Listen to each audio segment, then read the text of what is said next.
Right. Hi, everybody. Welcome. Thank you very much for braving the delightful weather and coming along.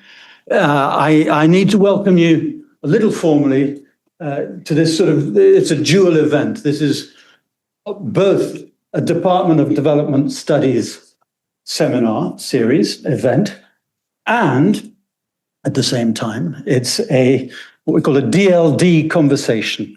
So DLD is called Development Leadership Dialogue, and it's a little institute based here at SOAS that I run together with Hajun Chung and my colleague. Hajun can't be with us, but Jonathan DeJohn, my other colleague and co-director, can be. So it's a pleasure to welcome you all and to people online as well.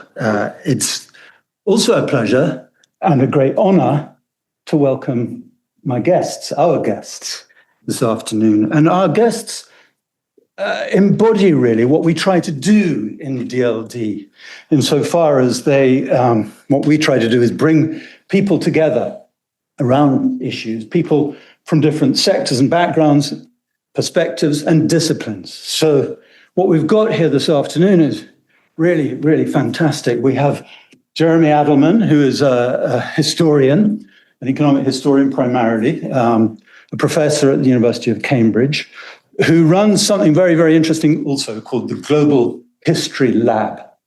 But the main reason that Jeremy is with us today is he wrote a really quite magnificent biography of Albert Hirschman. So we will be starting with Jeremy shortly.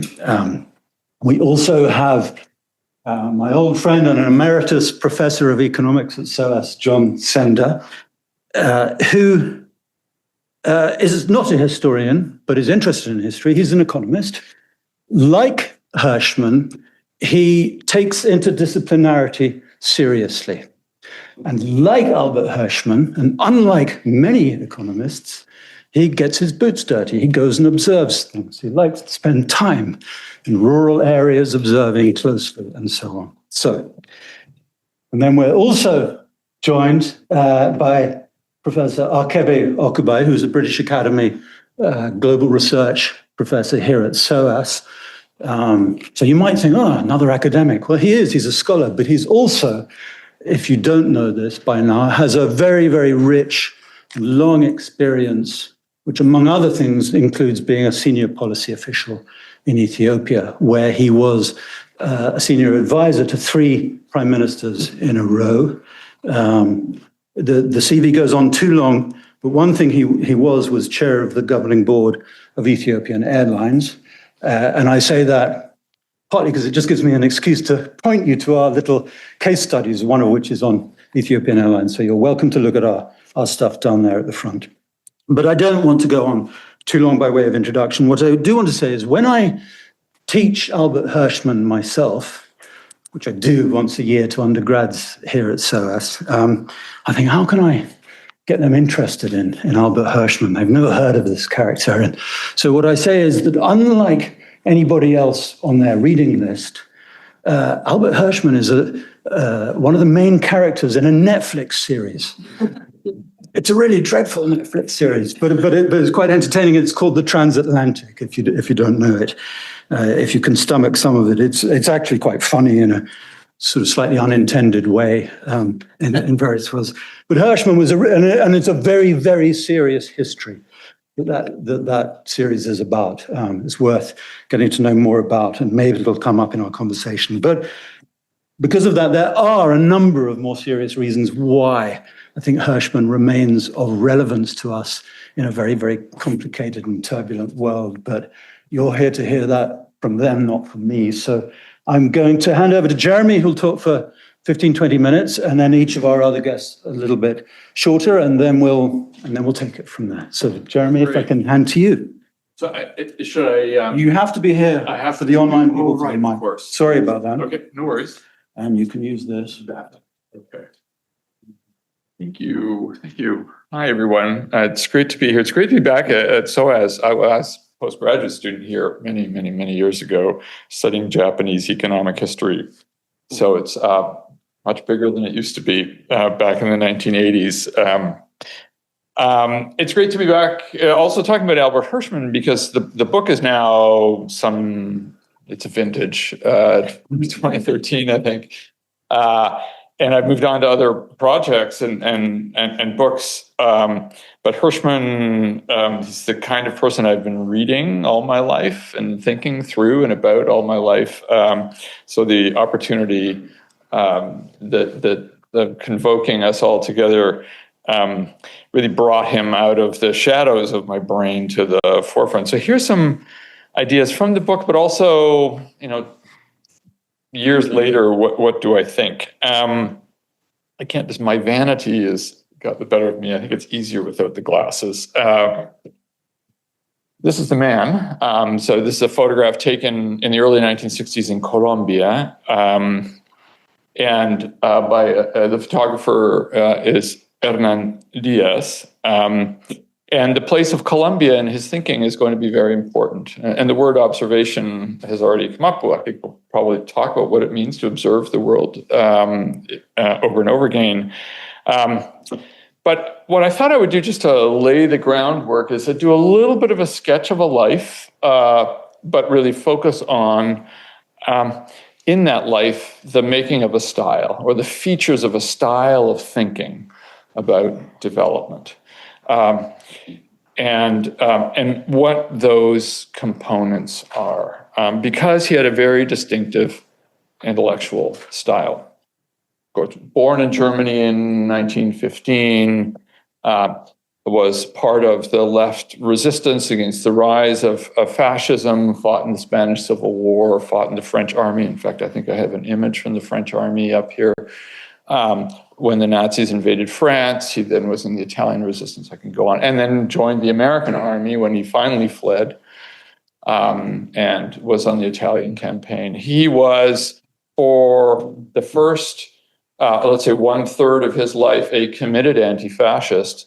And his thinking about the economy, in the middle of all of which he got a PhD in economics, was embedded within that ethical question about democracy and open societies. I'm going to come back to that in just a minute. But all of that, that voyage and the experiences that he had in multiple exiles, whether it was exile in France, exile in the United States, exile in Colombia because he's driven out of the United States during the McCarthy purges, created a composite character with a particular style. I think, so a few general comments, and then I'll go into 4 signatures. So one is that as you read Hirschman, think about his quite singular ability to render complex lives, and the human life was always central to story, and processes in simple parables or explanations. He was an aphorist, and when you read him, think about his effort to try to take complexity and boil it down. I'll come back to the complexity question in just a minute. The second very general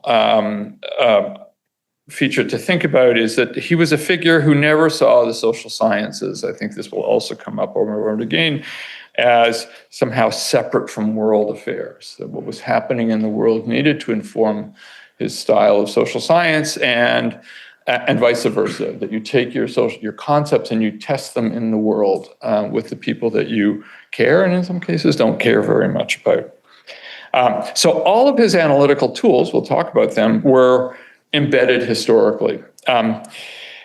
What that meant was twofold. One, that our concepts were always historically contingent. They were the products of history. They didn't float above them, which is what social science mainstream often takes as a precept. And the second is that the knowledge that he was committed to producing on his own and with colleagues was meant to expand the range of possibilities or alternatives to the experience of the social sciences in the world. In a way, and here's a metaphor that he used not long after this photograph was taken, that in a sense his idea of social science was to hold up a lantern to a dark world and illuminate the role of the imagination for social change, which was very important for a creature, a person who was the product of very dark times in European and, in fact, in Latin American history. So 4 styles, elements of his style to think about. So I'm going to talk less about particular publications, although I might reference them, than elements that I think run through the entire oeuvre. So the first style was to be skeptical. There we go, the skeptic. From his early sort of, I'll use occasionally the Spanish formación as a political economist, as a member of the Social Democratic Party in Germany. He learned economics. He read his Wealth of Nations alongside Marx. And in fact, his whole entourage, his sister, we were talking about it, his sister was a member of the Communist Party.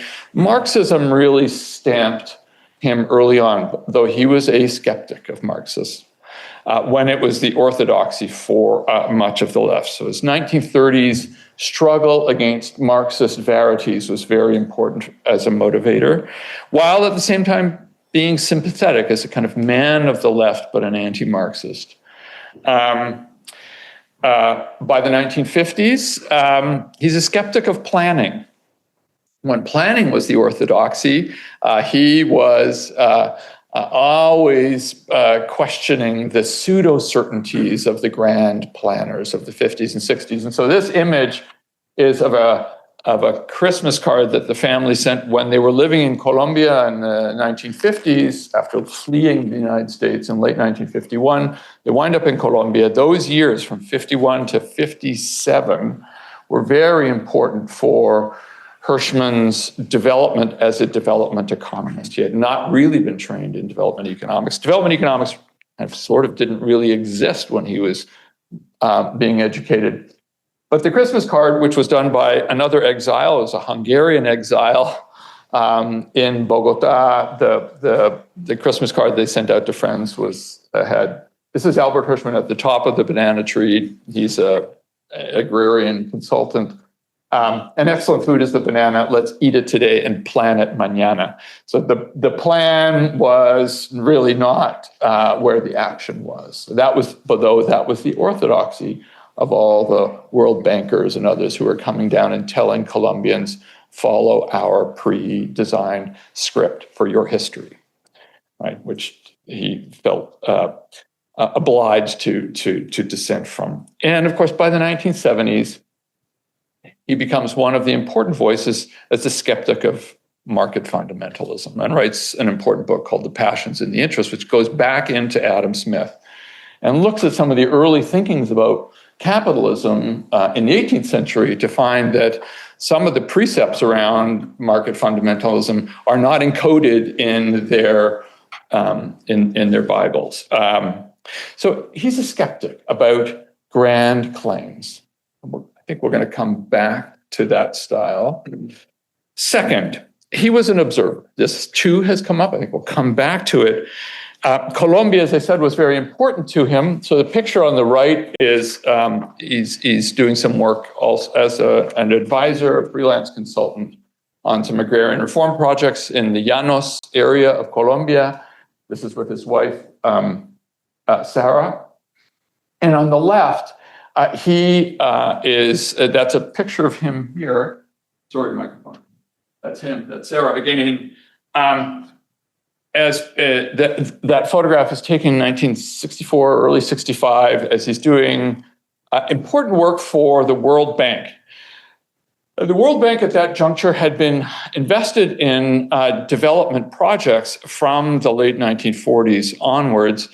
And the brass at the World Bank were very concerned that they'd been pouring money into projects, but no one was ever looking at them. No one was ever observing them and thinking about what the effects were. They sort of assumed that the investments were being made and that the returns were being harvested. And he made the case for doing what we now take for granted, it's almost like an project evaluation.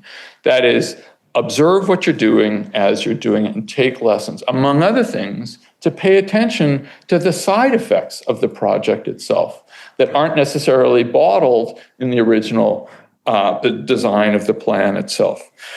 So unintended consequences were extremely important for him. And sometimes the unintended consequences of a project were more important than the intended ones, which meant that you had to have an open, what he called an Oakman cognitive style, and an observational commitment to figure out what was happening on the ground. I think we'll come back to that over and over again. So on projects and their human events, so notice, for instance, he does not like the plans, but he likes projects. Okay, he's very interested in it, and the semantics matter a lot to him.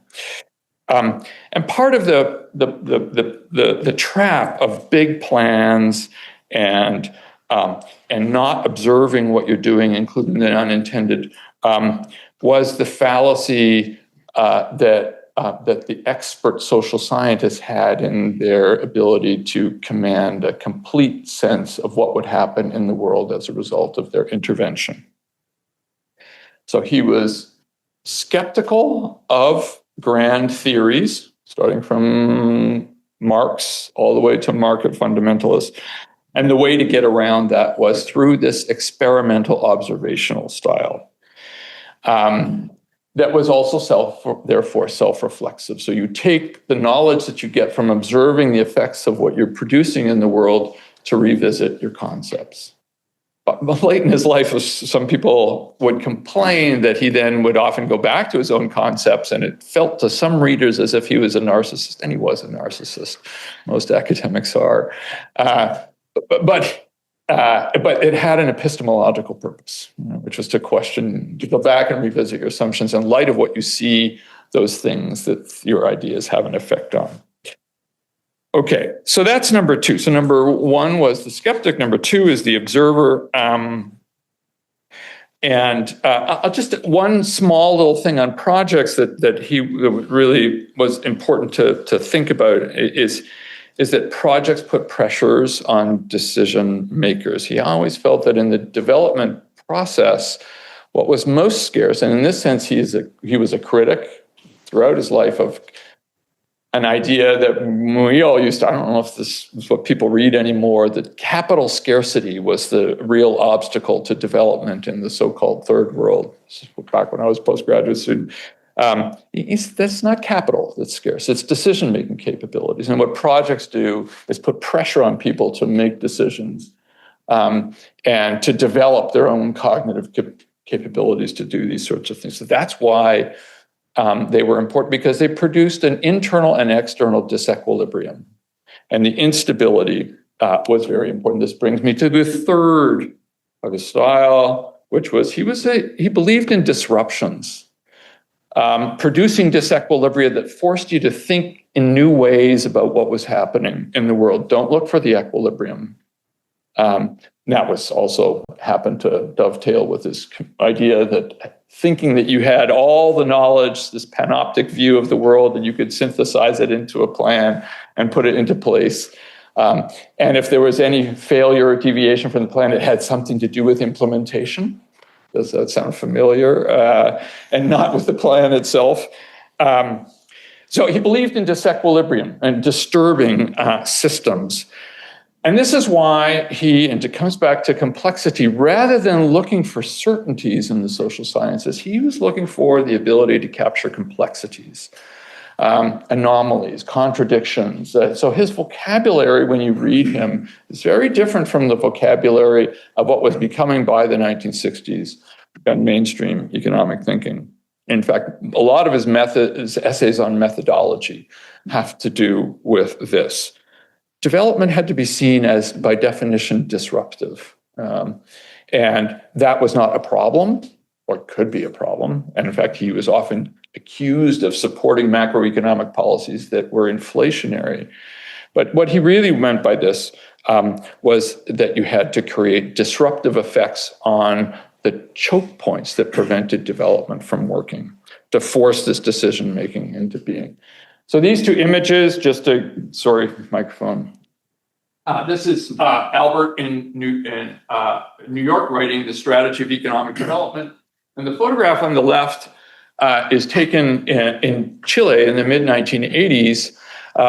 And the graph behind him, if I had a chalkboard, we don't use those anymore, I would draw it for you. It's a graph he drew about the differences between different models of development over time. One is an adversarial model in which you swing towards import substitution industrialization, which was a term that he coined, versus export-oriented growth, and Latin America as having followed a very dramatic zigzagging pattern between these two models of development. And he was trying to capture in this master narrative what were the development lessons from this particular kind of experience. But putting an accent at the core at the disruptive effects of the policies that Latin American countries have put into place. So that's the third, is thinking about disequilibria and disruption to systems as a fertile source of ideas and inspiration, rather than the problem that you had to always eliminate. Last, this has also come up.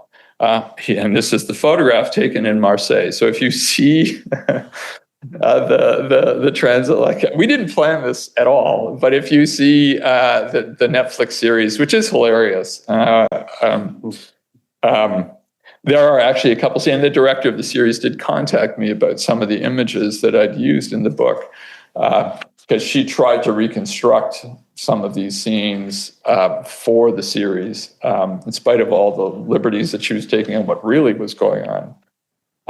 So this is Albert working with a refugee scholar who's trying to get out of Marseille in late 1940 after the fall of France. And so even as this was a young economist, and we can go into details about what he was doing in the midst of the beginning of the hecatomb of the Second World War. He always felt that the human face of the social science was really important as an ethical commitment. That social scientists were not separated from the world that made them, and that there was really not such a thing as an impartial social science. It didn't bother him that you could be partial, and that there were commitments at stake. And for Hirschman, it was about democracy and open societies. And one of the takeaways from that, and this is why I've been focusing a lot on the words, in fact, the World Bank review project that I mentioned, the report that comes out of it is Development Projects Observed, is his concern with the use of language in democracy. And on this point, I'll just end. And his concern was with what he called intransigence. The intransigence being the commitment to the idea that you can't be wrong, that anything that is wrong with your theory comes from outside the theory itself. So he was not an optimist or a pessimist. He was a category of a term that he borrowed from Kierkegaard, a possibilist. But the condition for the possibilist was not to trap oneself into one's present, not to trap oneself into, or rather to embrace the possibility that one might be wrong, and use that as an opportunity to look at the world afresh every time you stepped out the door and got involved in the development experience. Thanks. That's just brilliant. Thank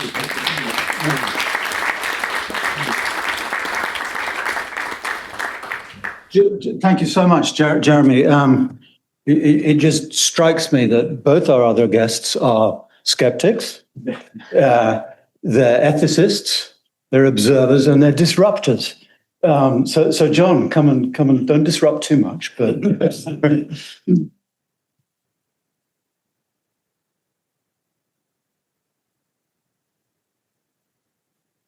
Well, I think it would sort of in keeping with the occasion if I trespass. I'm going to trespass, and I feel sort of a little bit of an imposter faced with the most eminent biographer of Albert Hirschman, but I'm going to talk a little bit about his biography, trespassing out of my field of economics into a field with which I am completely unfamiliar. But you'll forgive me. I'll begin with a very nice Jewish boy. Yeah. In upper middle class Berlin.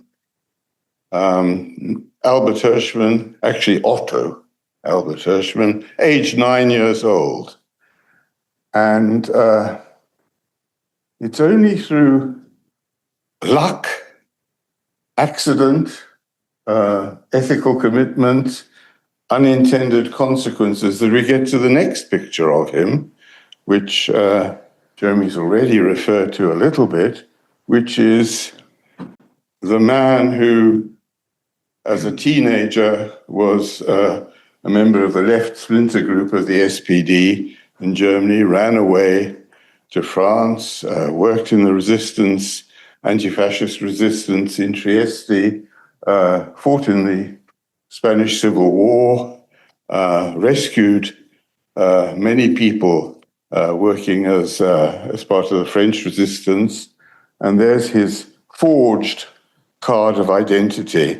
He was quite a good forger, I think, and that he used when he was smuggling refugees out of France across the Pyrenees. I think that highlights, if you like, how one can't make assumptions that there are smooth paths from one to the other. Who would have thought that this character would become the distinguished professor in Columbia, in Yale, and in Harvard, and in Princeton, and at California, and funded by the Rockefeller Foundation, and working for the World Bank? This sort of character doesn't look like a likely person to reach those positions. And I think that's a nice, if you like, Hirschman-esque approach to the issue of what one can say about Hirschman. I'm going to focus on a much more narrow topic from now on. That's the end of my trespassing. I'm going to ask why Hirschman's ideas should be considered important now. And I'm going to focus on what he wrote about decisions to invest in projects and large-scale projects, infrastructure projects, and what one can say about cost-benefit analysis if you look at Hirschman. Those are going to be my themes. Why is it relevant now? Well, infrastructure investment, as you know, if you look at Angola and other parts of Africa, and indeed Latin America, has become a political tool of great importance. And indeed has become of great importance not only in Africa and Latin America, but in America too. It's a political project which, as the last Biden big budgetary push of trillions on infrastructure points out. Global infrastructure data suggests not only is the rate of investment, public's investment in infrastructure and total investment in infrastructure accelerating remarkably globally, but each of the projects are getting bigger and bigger. The mix is changing towards bigger projects. So if we look at what the latest data seem to show, these are the figures on the left. You may not be able to see them. I can't understand them anyway, because they're trillions of dollars. And that's just sort of very hard to get your head around. But you can see which way it's going and how it has begun to accelerate. How do economists look at infrastructural investment? Well, I think the first thing to do is to say that almost universally, they look at them much more negatively and pessimistically than Hirschman ever would. They say they're systematically over-optimistic about costs. or over-optimistic about benefits and pessimistic about costs. They get it wrong over and over and again. Over budget, over time, over and over. Quite apart from the disaster that all these large-scale infrastructure projects in developing countries cause for human beings, for ecological environment, and for the poor, because these projects are universally disastrous in the sense they make poor people worse off and rich people better off. So over and over, they're pretty bad, big projects. And it's part of a broader impossibilism. We've had the phrase possibilism suggested to us, part of a broader impossibilism in development economics.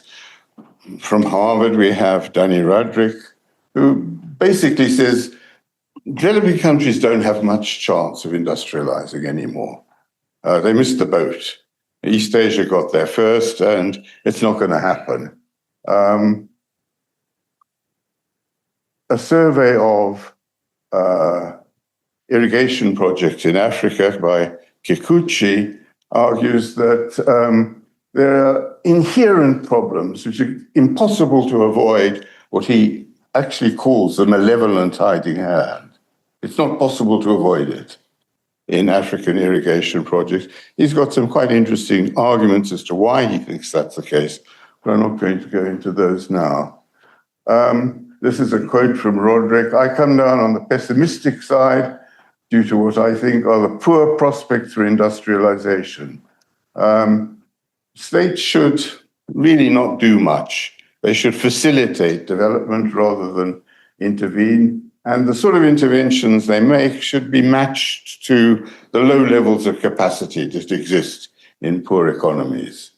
And also, again, going to Harvard, where you have the poverty lab and the complexity analysis, they should basically stick to the sort of things they've always stuck to, that they have a comparative advantage in.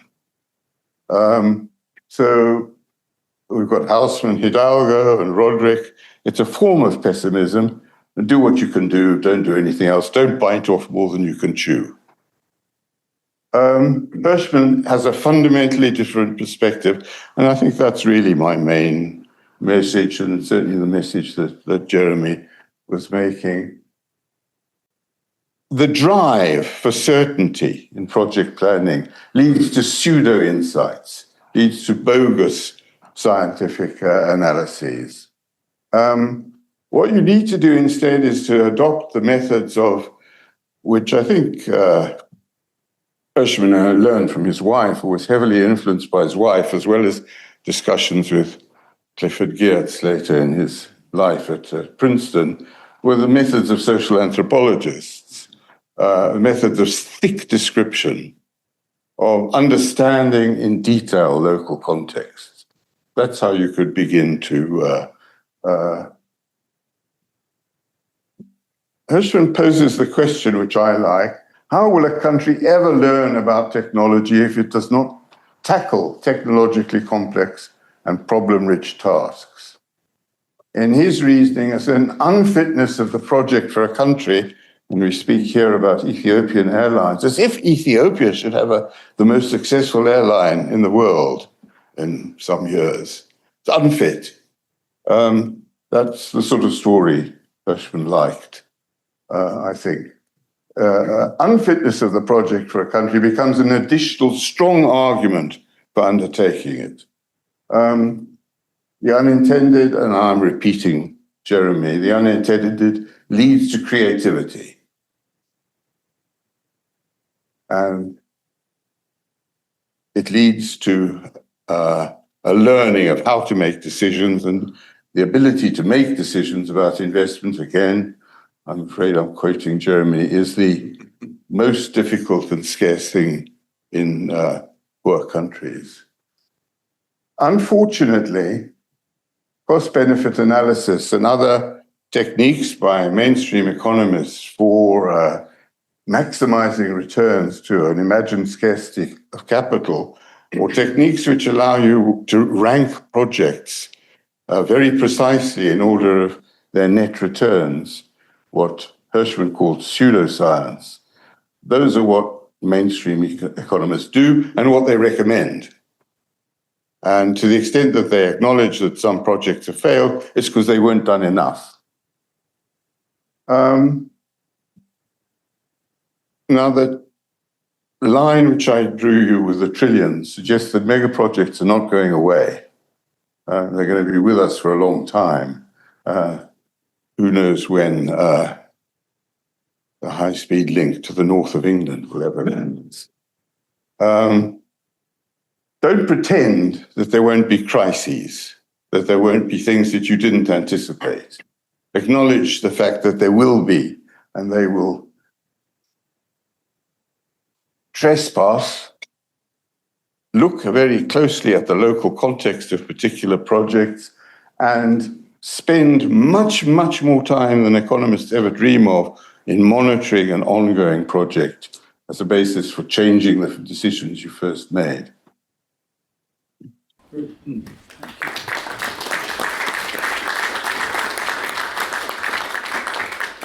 Lovely. Thank you very much, John. We will come back to some of those issues, I think. I just briefly want to say about Achebe, that Achebe did tackle big, complex projects, so it has that kind of experience. And Achebe has that decision-making capacity that I, for one, don't have, I must say. And I've seen this. He can't help himself. I hope you'll forgive me for saying this, but when Achebe was doing his PhD, he would go from here, from SOAS to Ethiopia, and he would go to interview people at the airport or at factories or wherever, and he would tell me these stories that I'd hear about, that he would go there and he was observing and observing and observing, and instead of only being the PhD researcher asking questions, he kind of told them, you have to change things this way and that way. And so whilst he was doing the PhD, he was also doing the technological complex and the decision making. So Achebe, why don't you come and tell us a little bit more from your perspective? Thank you.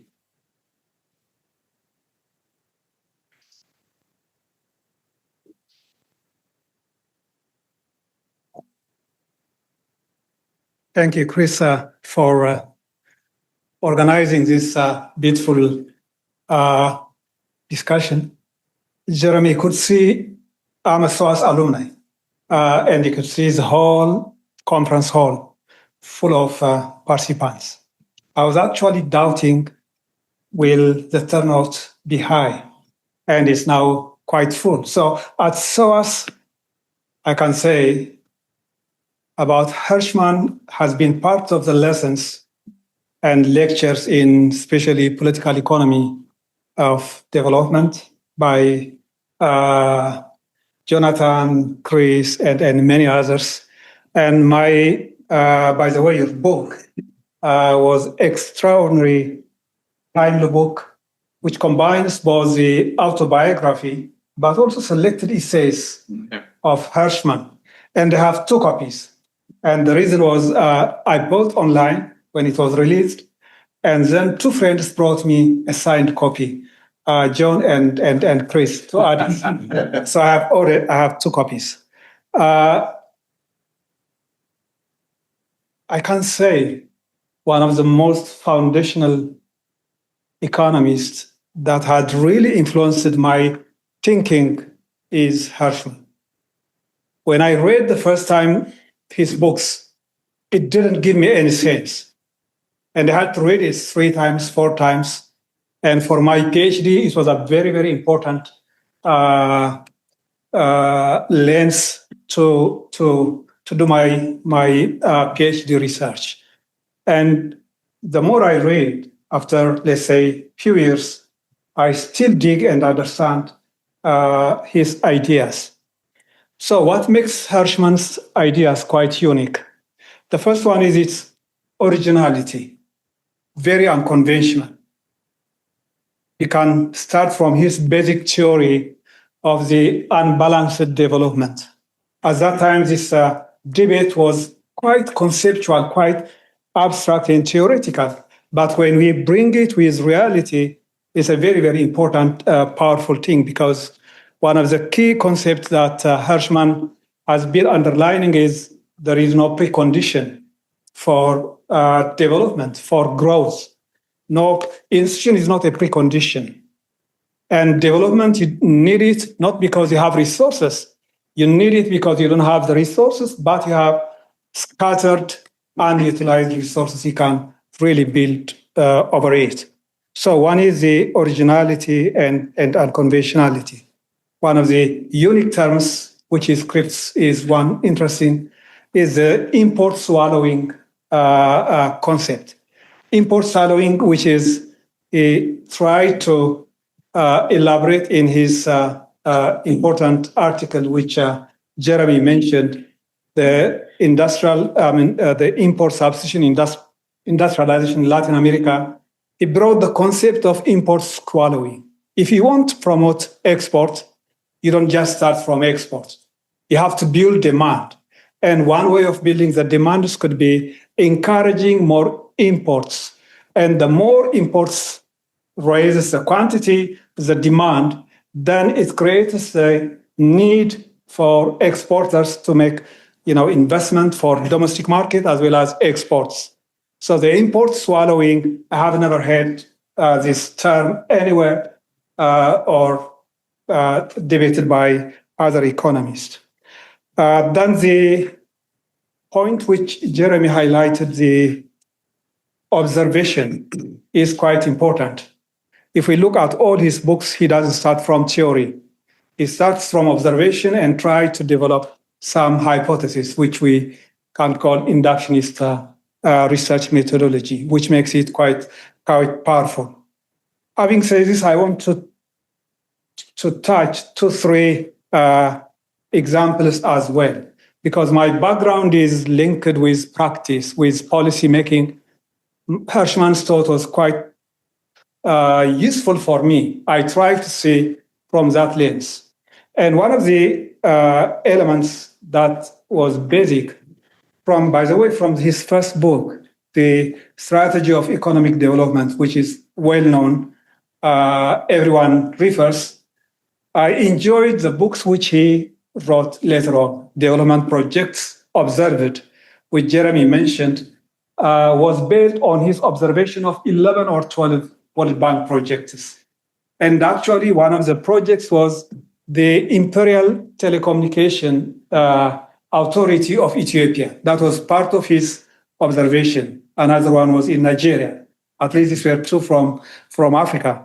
So one of the concepts he put is what he calls the law of hiding hand. You start a project. When you do the project, you do feasibility study, you do all type of studies. But when it comes to actual implementation, I have never seen any project unfolding as it was planned. New challenges emerge, new difficulties. But all these difficulties are learning processes. You try to address them because this is a project politically very sensitive. You have to find solution. If it fails, the damage is quite significant. So it unleashes a lot of potential which has not been released earlier. So in his law of hiding hand, he says that we underestimate the challenges when we plan. But also there is underutilized or unforeseen creative power also that gets released during the implementation of the project. And this is quite absolutely important in all policymaking processes. The second area he highlights relevant in policymaking is the latitude for performance. This also is in his development projects observed.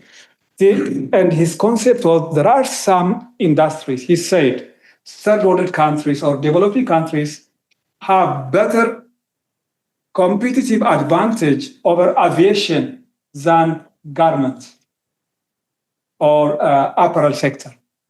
And the point he said is some industries will force you to learn, to discipline. And there is a narrow latitude for performance. If you fail, there is no room for learning. So this is where the Ethiopian Airlines story comes. Ethiopian Airlines started from scratch in 1945. And it was Emperor Haile Selassie who initiated that project. He went to Americans and assisted assistance. And when this Ethiopian Airlines was launched, which is now 4 times the size of Virgin Atlantic, with about $8 billion turnover. And at that time, there was no a single technician in Ethiopia at all. No airport at all. No pilot at all. And even the cabin crew were all Americans. This is linked with the concept of Hirschman. You don't start projects because you have the resources. The projects themselves are the way you develop your resources. And then John mentioned an important point about mega projects, which is also quite useful. And such mega projects, the benefit is you aim, and if you don't try to practice with bigger programs and you only do less risky projects, you are not going to learn much more. And this is relevant in every project or development programs. And for me, one example from Africa will be the Grand Renaissance Dam in Ethiopia, which was built entirely from zero assistance, international assistance, entirely mobilized from local. And the reason for that was not because Ethiopia chose to mobilize local resources. One important reason was all international organizations and financial institutions, including bilateral partners like China, all were not willing to put any money on this project because of the geopolitical sensitivity. And the government was left with no option. And the only option was to mobilize everyone to mobilize the resources needed for it, which has been now been completed, the biggest hydropower project generating over 5,200 megawatt. And this project, when we look at actual implementation, it didn't go as it was planned. The plan was to complete in 6-7 years. It took about 14 years. Actually, the budget was manageable within that plan, but a lot of new lessons and new ideas had to come. So one of the tradition in Ethiopia has been taking major projects, very ambitious projects, and not fearing that it can fail. So we had a successful housing program in Addis Ababa in 2003, when I was the mayor of Addis Ababa. Then we decided to expand it, to scale up in 35 cities. Then while we're in this implementation, we expanded it to 65. So the entire housing development project was being implemented in 65 towns. And then it became very challenging. We tested it, then there was not much demand in many cities, and the construction capability was also limited. And we had to and the macroeconomic effect was also, we were able to observe it. And we decided to cancel 63 cities housing development program without hesitation. And we only continued in 2 cities, especially in Addis Ababa. So the key point is your development programs are actually full of tensions, full of imbalances. And a critical element in all these processes is the linkage effect. Linkage effect is a very powerful concept that, in particular, industrial policy, you try to select sectors that are so powerful in terms of linkages. But linkages also change in the process. The direction of linkage also changes in the process. So I'm trying to bring these examples that the Hirschman's ideas were not abstract, and they are very, very important even for the 21st century now, not just 50, 60 years ago. And Jeremy did an excellent job bringing that book, which is now available, because when I was doing my PhD, Hirschman's books were not even available on Amazon. And you will find all published books secondhand costing quite high. So I was able only to read in in the library, but your book is now widely available, and then you have really done excellent job, and congratulations. Thank you.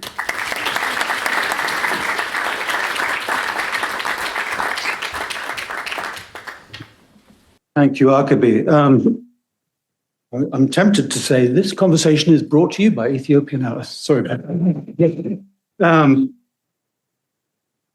Jeremy mentioned something about intransigence. So you've all been good enough to come out, and some people logging on online. So I want to give you all a chance to ask them some questions, but I'm just going to hog the mic for a moment, because there's something to do with intransigence that's always appealed to me about Hirschman. And it's this, it's that he shared this with his brother-in-law and friend, Eugenio Coloni, this idea that they had a phrase for it, which is proving Hamlet wrong. What does that mean? So the idea is that, well, Hamlet is all about how doubt stops you in your tracks. It prevents you from actually taking a decision and doing anything. And for them, in a very, very polarized and challenging time of the world, doubt, intellectual openness and doubt wasn't something that stopped you from doing anything. It was exactly what motivated you to take decisive and actually, in that case, quite dangerous political action in a context of increasing unfreedom and so on. So I thought, there's a certain amount of polarization in our world intellectually, and there's a certain amount of encouragement to believe in one intellectual certainty or another. And so I wondered about whether all three of you might have something to say about the significance, the role of doubt and intellectual openness, either in his work, your careers, the world out there, whatever. Can I put that to you? Anybody who wants to stab at that? Jeremy? Maybe start out with a very macro issue around, let's say, the fertility of doubt. Rather than paralyzing you, which is for Hamlet, it can release you. You don't have to know everything with the illusion that eliminating doubt will eliminate risk. You don't have to know everything before acting, and in fact, acting can often produce knowledge that you wouldn't otherwise have access to.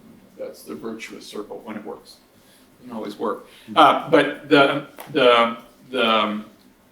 one macro way of thinking about it is, and I think this riffs through everything we've been saying so far, is that history and the experience of capitalism or socialism doesn't require that all societies go through the same pathway.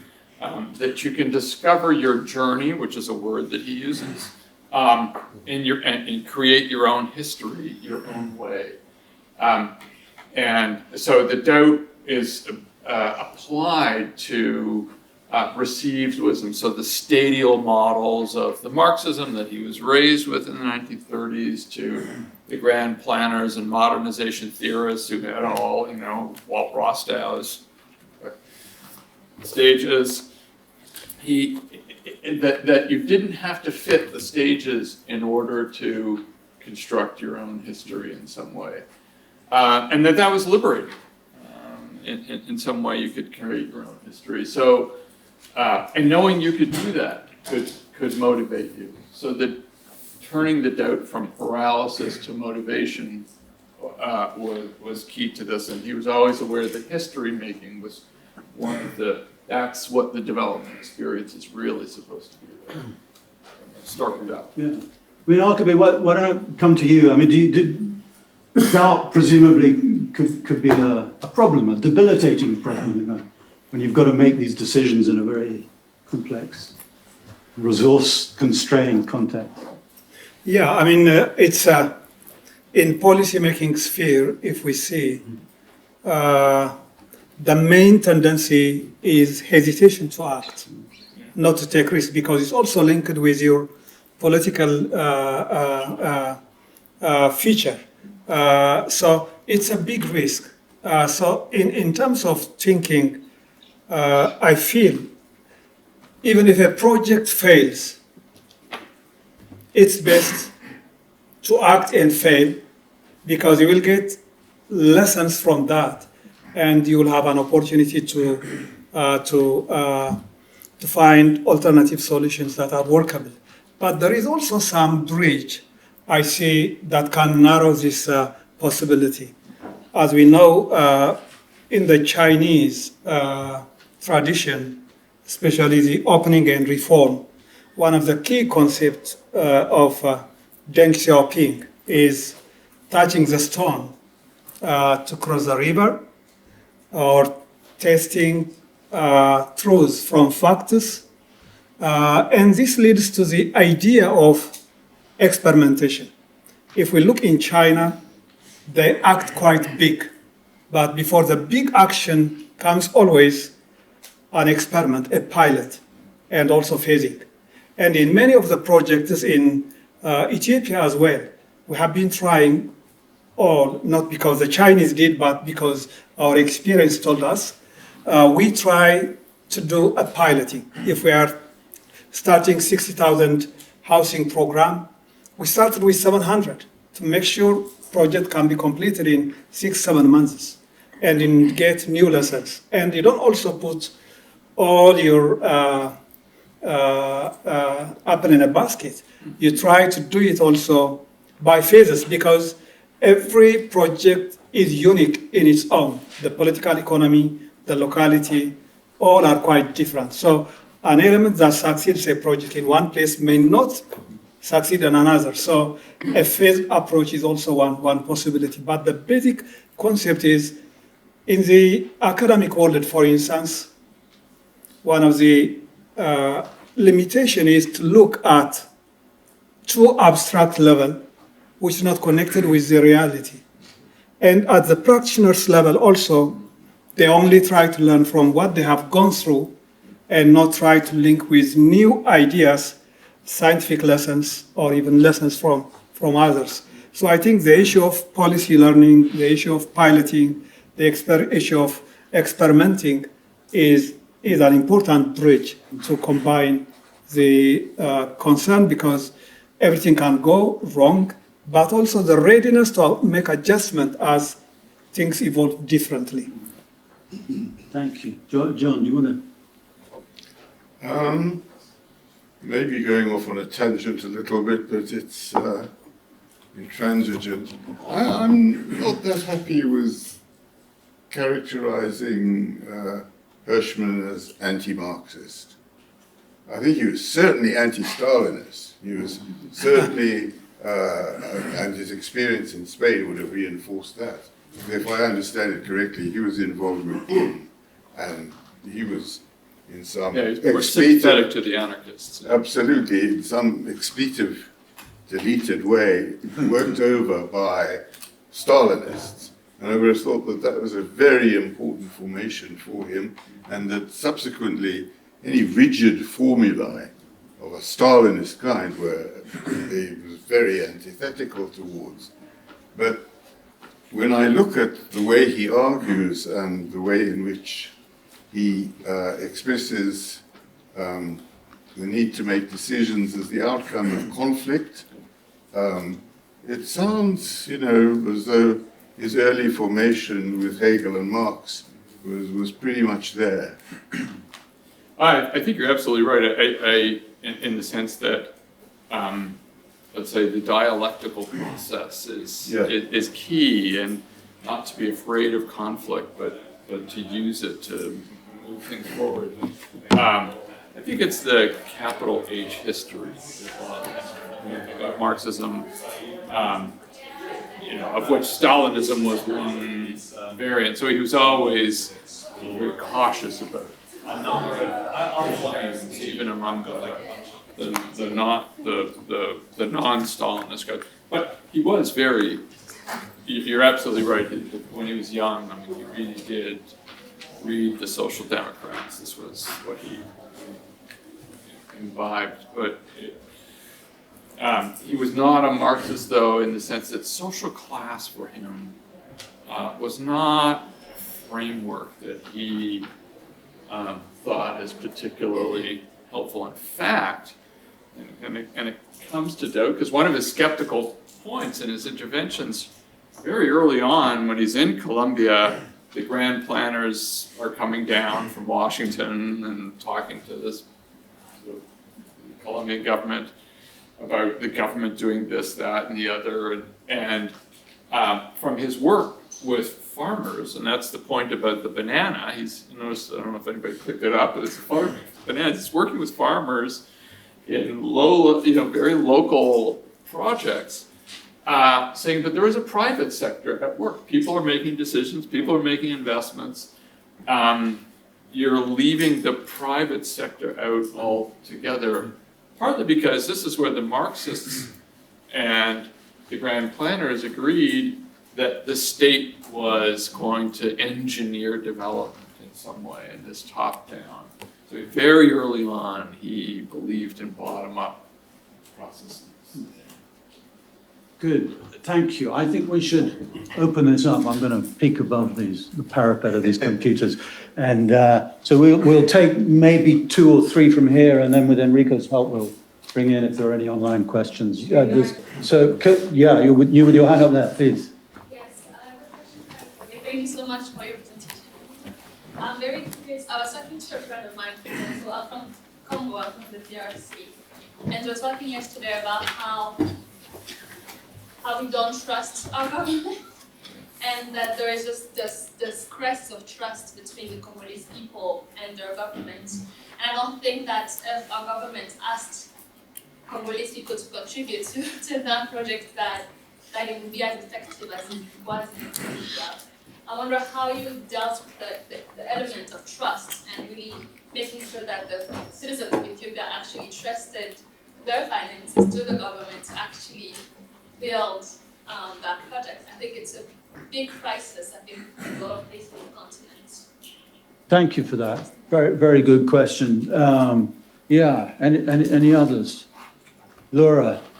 I wonder if each of the speakers can talk about what makes them maybe optimistic and pessimistic when it comes to this, about the space to learn that policymakers are in, and the kind of possibility of being creative versus being under conditions or under,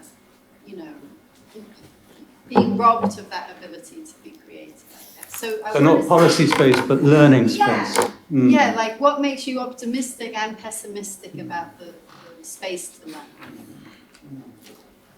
learn? One more in here for now? Yes.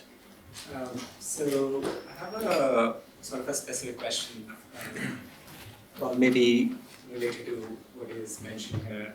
When I was working in Malawi with the Ministry of Health there, my observation was that the capacity to take decisions within the Ministry of Health was somewhat challenged by the extensive amount of donor-led direction setting and the implementer partners who were quite territorial in sharing information and results and lessons learned. So in such a context, what sort of mechanism and incentives can the government set up to drive this culture of experimenting and learning, especially when resources and decisions are sometimes not in the hands of the government themselves? Okay, thank you very much. Those are really lovely questions. Alkebe, would you like to start with the DRC question? Or any of those questions? I'm not sure if I correctly listened to it. So my understanding of your question is that, in Ethiopia, they built the Grand Ethiopian Renaissance Dam from domestic resources. And it's a question really about how those resources were mobilized, I think. Yes, and the assumption is that that involves quite a lot of trust building between the implementing government and the people generating those resources. Especially when you have Inga dam. And that comes from Congo where the Inga 1, Inga 2, blah, blah, blah, they take for years and years and still don't happen, and there's a different political context. So how did you bridge that in terms of resources and I think the politics of resource mobilization?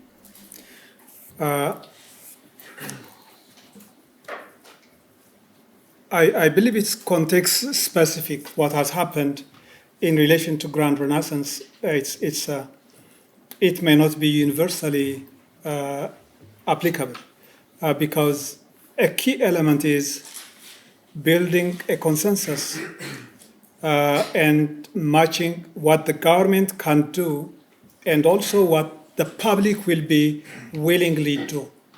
So the resource mobilization was done by a combination of various factors.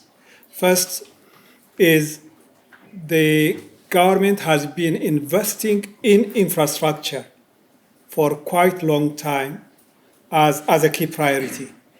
So this means if we look at, on average, the gross capital formation in Africa, it's around 15%. In Ethiopia, the gross saving and gross capital formation for nearly 2 decades was 30%. So despite the country is poor, it has always put money for infrastructure programs, expansion of universities. So this is a key requirement because if there is no such situation where capital formation comes as a priority, which means you pay some price now in order to benefit in the future, then there is no ground to mobilize for such a big project. A second element also was, it was not only about money as well. It was about being able to do such a complex project. There has never been a project implemented in Africa that level of complexity. It's the biggest hydropower in the continent. And the government has been investing, expanding in hydropower from 100 megawatt to 500 megawatt, 1,000 megawatt, 2,000 megawatt. So the ability to manage the project was also gradually developing. Then when it comes to resource, the River Nile, as 84% of the water comes from Ethiopia, it has been an issue of national consensus across all national governments, starting from Emperor Haile Selassie, to see the hydropower as a national project. So it was a project that was continuously applied. And then you need to innovate, how do you mobilize the resource? So it was a combination of mobilizing from treasury, a big part, mobilizing from local banks, especially Development Bank, state-owned, and then also mobilizing by bringing Grand Renaissance Dam bond, where people can buy bonds, especially diaspora, and also mobilization from salaries and voluntarily.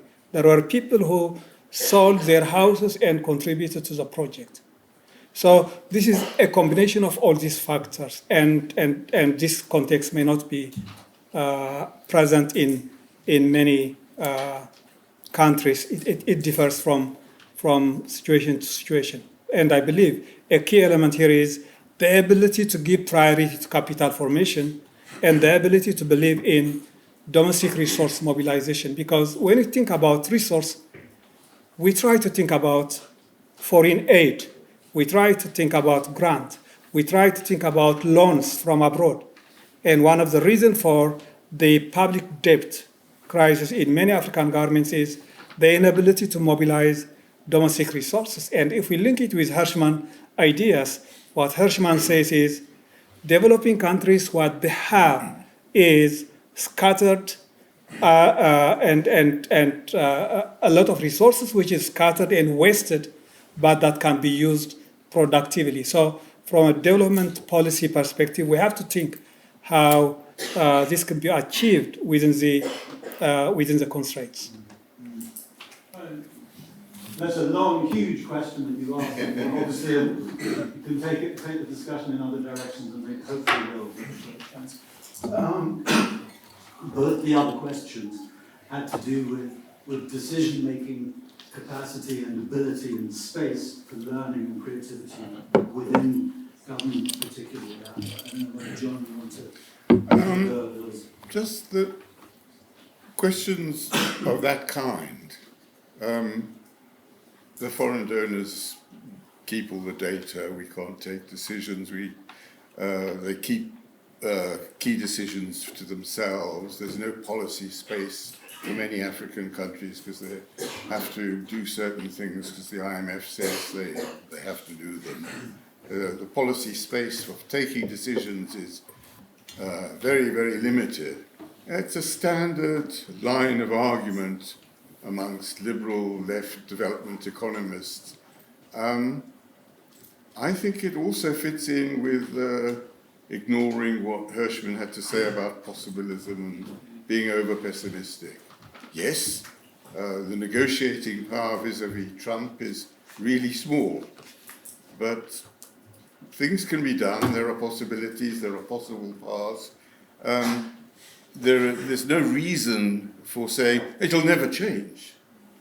It may change. Things change in unexpected ways. And to build up a theory of external dominance, limiting possibilities for development decisions that make sense, feeds into a nationalist fever, which again Hirschman had interesting things to say about, and may not be the best way forward. So I'm with Hirschman in saying, well, think about possibilities, be more open, don't think about how everything is in a circle, which means that in the end, poor developing countries have got no hope.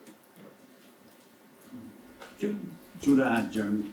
Just a few minor things. I mean, he was, and we're focusing on him, and I should just say, he got lots wrong. I mean, he there were limits to his theories. I think he'd be very uncomfortable with the lionizing sometimes. But he did have a concern with what he called the foreign expert syndrome. Right? That there was some knowledge out there that Ivy League institutions in Washington, multilaterals had, that local knowledge. This is why the thick description point, thinking about from the ground up what the knowledge foundations, and mobilizing them, and not having the skeptical attitude. He from very, very early on saw that dynamic at work and thought it was really a problem, and could generate self-fulfilling perverse outcomes. Which goes back to the first question, which is about working in let's say low trust environments. He again his work in Latin America, for Colombia, he was doing all this work in the field during violent civil war. And one thing that grew out of that experience and through the 60s, 70s, and 80s, all the way through to his work on the return of democracy in Latin America was, this is what John is getting at, is don't get too caught up in your failurism, because it will blind you to see what actually might be going right, including among farmers who in the middle of the Civil War are doing very interesting things, and that trust reconstruction can come out of that. So, he had this term, he called it fracaso mania in Spanish, for, failurism. That these can become, kind of cognitive traps that low trust environments perpetuate. There's a temptation to be a little Pollyannish then to say, well, let's just kind of throw caution, to take risks or caution to the wind. And many people would accuse him of doing that. But what he was trying to do was to open up spaces, which goes to that the script is not written before the humans take actions in some way. But so observation was a key word. I mean, we're being maybe a little repetitious here because it's what connects the praxis to the analysis. And he really was very concerned with creating the full 360-degree relationship with them. We could talk more about that, but he would never have imagined ideational activity being separate from how you do development on the ground. Before I read a couple from online, can I just push you a little bit harder on Laura's question? Any of you about kind of now. You know, I think sort of, Laura's wondering, is there anything that makes you particularly pessimistic or optimistic or possibilist in any country, I guess, about that space for domestic decision-making creativity? I have no answer. Fine, that's so I back out.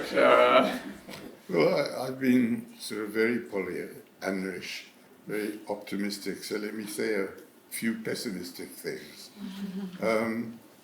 I don't like the way in which the intellectual debate about economic policy has become dominated by people who don't understand Hirschman. And looking for the future, I think the number of people who are trained in the world, and I'm talking about people in India and people in Africa and people in Latin America who are trained in a very narrow orthodox development economics, is really dominating the field. So that makes me pessimistic. Anything on that? I think what John highlighted is I also share. In one way, again, the context is quite important. In some countries, I have seen where the government is not in a position to take any policy measure without consulting key donors or key governments which had historical links. But in a way, this does not convey that there is no policy space, because there is possibility in the broader debate of industrial policy. We know that industrial policy, for instance, was constrained by many of the rules of WTO. But we also know in all our researches, there is huge possibility and opportunity where governments can act and implement industrial policy in a way applicable in their political environment or in the way that reflects their situation. So let's look, for example, health sector. In many African countries, it's primarily donor-driven. Global Fund, for instance, is one major resource allocated. In that case situation, it will be impossible to develop, let's say, pharmaceutical industry, because the entire tender is managed in Washington and is not managed by respective Ministry of Health. But also we see, in a way, some of the recent developments, I see them a blessing. That the Trump administration has now ended assistance through USAID. In the short term, it may look painful, but in the long term, it's so important because African governments are now faced with a real choice to deliver and also to build on their domestic capability. So I feel there is a potential to use the available policy space, and that is even the bigger opportunity, I believe. And if we look also from Africa's perspective, I would say I feel more optimistic. If we look at the most recent developments, Africa is coming to the forefront as an important player. And this trend is going to continue because the global order is also shifting. So I feel there is also the condition for optimism for the continent to move beyond the current constraints is there. That's a very Hirschmanian point. that when the Kennedy administration created USAID, they invited Hirschman to be its first director. And he said no because he was afraid it would be an organization that would impose agendas, have a script, go to the quote-unquote third world with ideas of how to do things, and he was opposed to that. So in some senses, yes, it kind of closes the circle. These would be brilliant places to end, but we've got 5 minutes, and I do want to read out 2 questions from online. And if you can very briefly take these on. And the first is for Arkaby, from Cameron Goodman, and it says, could you address the issue of selecting projects with the strongest linkages? What are the linkages in this context, and how can we ensure we're addressing the right linkages without knowing everything that is to come? Do you want to just have a quick stab at that question? Yeah, you better continue. Oh, you want the other one as well? All right. Yeah, so okay. that, and the other from Sandy Johnston is, what would Albert Hirschman, this is for everybody, what would Albert Hirschman make of today's world and the political and technological disruption already apparent? What would his disruption response be? What learnings would he take from this? That's a very easy question. Anyway, really quick answers, and then we will wrap up. Yeah, on the projects I want to broaden it to sector selection, because linkage is central to selecting sectors or industries from an industrial policy perspective. And there is already some methodology and experience how you can look and study different sectors.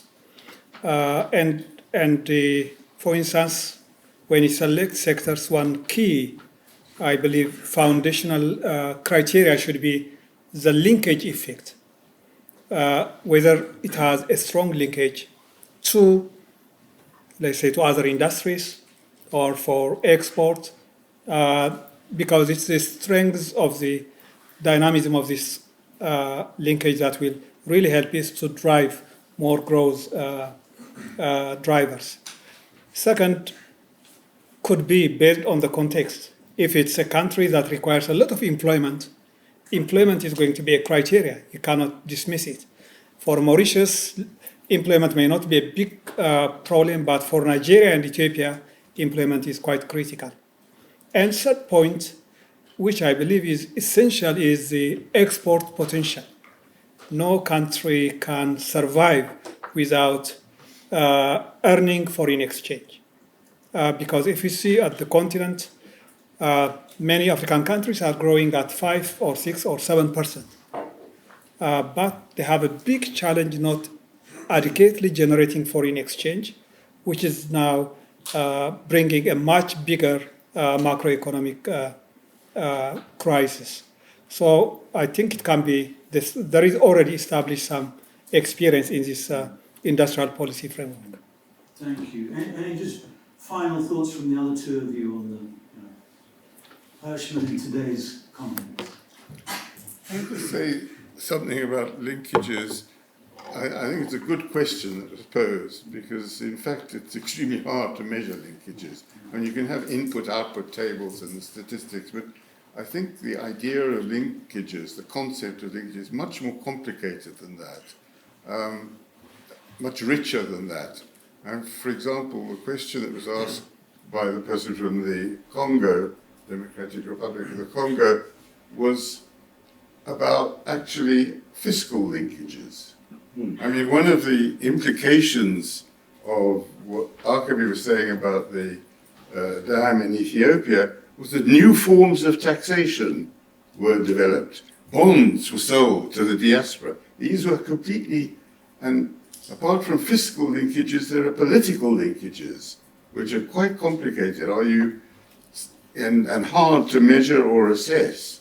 Some people are going to gain and become more politically influential and powerful as a result of your project decision. That's a linkage. It's a key governance linkage issue. So in a way, this is a cop-out. It's too hard to answer the question, which projects linkages should you maximize? What you should do is be aware of the complexity and variety of different types of linkage when you're trying to make decisions about a project. Yeah, I'll just to wrap it. I mean, I agree with complexity, and it's worth reminding ourselves that linkages, think about what that word means. It's about connectivity of phenomena. and hence the point of complexity.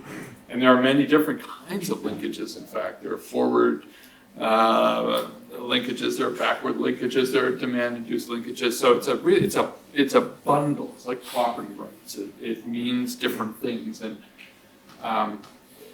so one would have to unbundle it to think about what your goals were. On what is this a genre of books? What would Jesus do? What would Obama do? Or what would Albert Hirschman do? I guess is the question.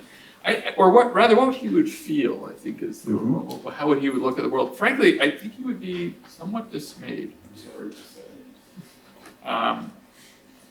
That point at the end about intransigence is the word polarization didn't exist at that time, but the claim to rival truths and not listening to other sides, he would be appalled at the state of our civic discourse.